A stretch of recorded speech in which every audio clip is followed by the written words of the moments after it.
Hello my dear friends and welcome to my channel. My name is Barbara and today we're going to be looking at the Vertex and the sign of Taurus.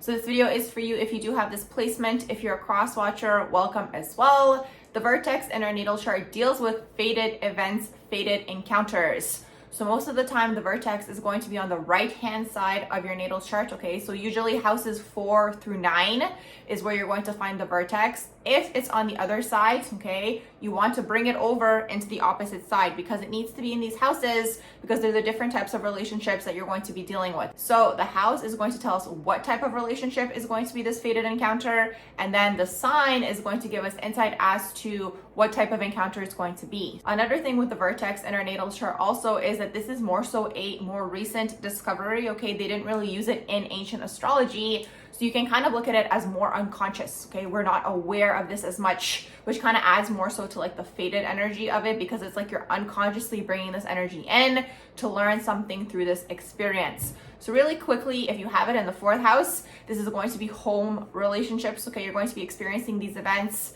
If you have it in the 5th house, that's going to be love and relationships. It could also be through children, either your own or if you're working with children. The 6th house deals with service and day-to-day. So it could be people that you're being of service to in one way, shape, or form, or people being of service to you, or it could be your day-to-day activities. So maybe at work, your colleagues, your professional life, maybe someone you meet at the grocery store, really day-to-day, platonic, okay, dynamics. The 7th house is going to be your romantic relationships.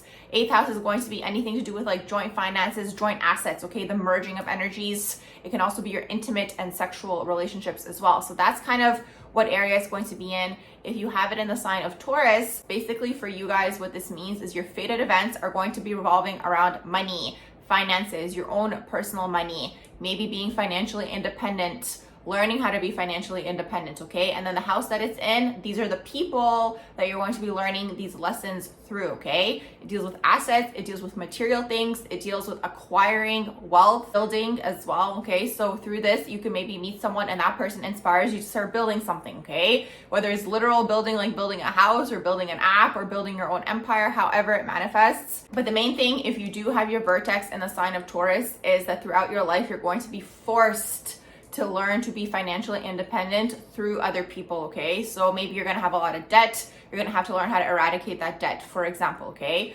Or maybe you guys are going to grow up in some sort of household where there's some sort of pettiness around money. Again, forcing you to become financially independent, to separate, okay? Because the 2nd house, which is Taurus, deals with your personal assets. The 8th house is other people's assets, okay? So that's that access. And also one thing I forgot to mention is that there's something also called an anti-vertex, okay? So it's directly opposite to your Vertex. So for those of you who have your Vertex in the sign of Taurus, your anti-vertex is going to be in the sign of Scorpio. So you can look at the anti-vertex as something that you're more comfortable with, okay? So for example, you guys could be very comfortable in sharing assets or depending on someone financially or merging assets or all these types of things. Well, with the Vertex in the sign of Taurus, you guys, again, same type of example where you're being forced to learn to be independent, okay? You're being forced to build something on your own. That's the energy with the Vertex in Taurus, okay? You're also coming more into like the physical plane and the physical reality, whereas anti-vertex in the sign of Scorpio, you're more comfortable maybe with things just happening to you, okay?